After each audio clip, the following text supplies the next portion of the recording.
Welcome to Family Friday. I'm Ray Davis, Family Life Minister with the North Oaks Church of Christ in Santa Clarita, California. I provide short videos on Fridays to encourage family relationships. Sometimes I review a book or an article that's been published about families and relationships. Other times I take biblical texts, explain them, and apply how they work in family situations. Again, with husbands and wives, as well as parents and children, because sometimes we don't do that. We keep the text kind of churchy. Today, I want to talk about contentment. And contentment is the enjoyment of present blessings.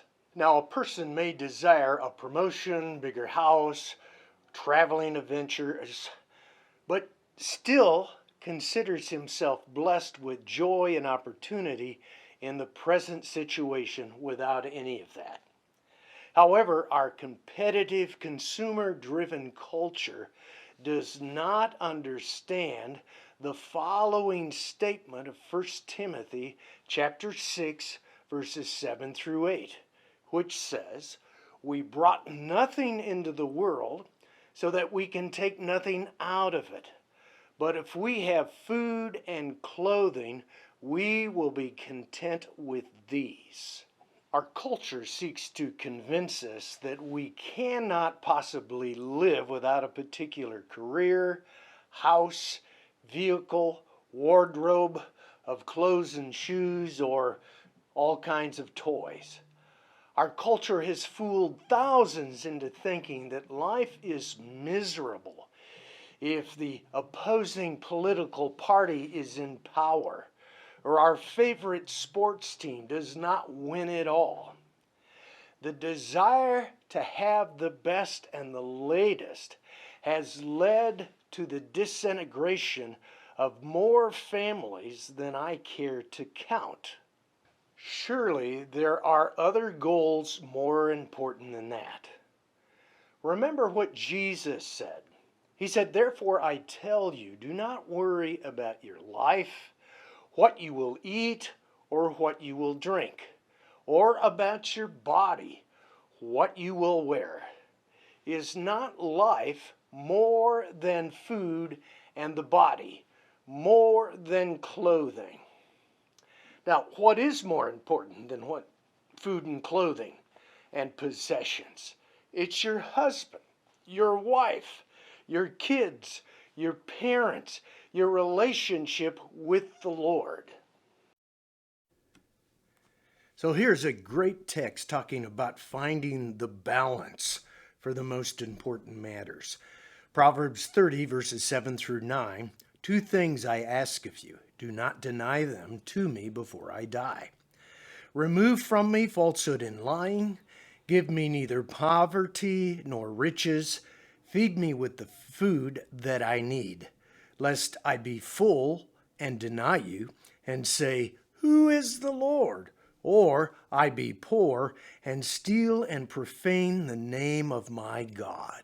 I think every family, when it comes to possessions, needs to find that balance where God is still in the center. They have enough. They don't have to scrape all the time, but that they're not so wealthy that they forget God. Now, these 4 proverbs talk about the hazards of wanting and expecting too much. You can read these for yourself. But again, within my years of ministry, I can't begin to tell you the number of families that have disintegrated or they've lost view of God because they wanted too much. They just wanted more and more and more, and that's where their attention went.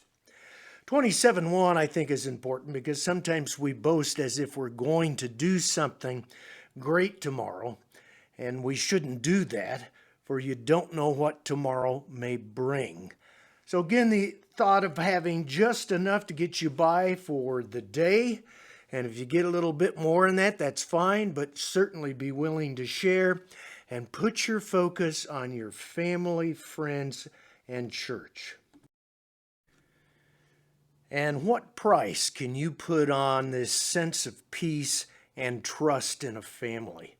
Again, you can read all of these on your own, and they certainly will appear on the text list, which I will send you a link. But you'll notice with all of these, the emphasis is on peace and trust. Sometimes when we just overreach and always looking for more, then that stirs up jealousy, hatred, entitlement, and strife.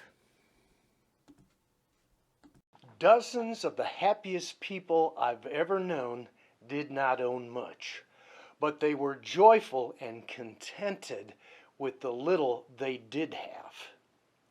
Well, until next time, I'm going to ask you to look at the texts on my list, take a look at each one of them, see how they apply to you, make a list of every blessing that you have now, and then try to enjoy. Enjoy what you have. In fact, the facts would be if you don't enjoy what you have now, chances are you won't enjoy more.